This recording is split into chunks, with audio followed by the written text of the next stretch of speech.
Nagkaproblema lang. Kasi medyo malungkot na. Ayun, nagpa-comfort sa iba.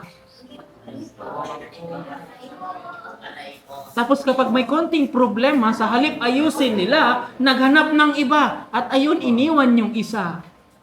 Kasi bakit? Ayaw niyong mahirapan. Ang gusto niyo laging masaya. Kahit sa pag-aral, maniwala kayo, hindi po laging masaya. At nakakapagod po ang mag-aral. Nakaka-drain, sometimes you break down, sometimes nakaka-stress, may teacher na nakakainis. But by the end of the day, if you have a dream, you don't have a choice. But what? To continue. Ganon din po sa relationship.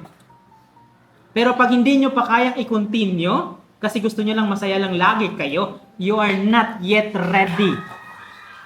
Alam nyo kung bakit? Hindi nyo patanggap ang realidad ng pag-ibig. Nasa fantasy pa kayo. If you want always happy, happy, happy, at pag magka-problema, maghahanap ng iba para i-comfort yung sarili mo sa kanya.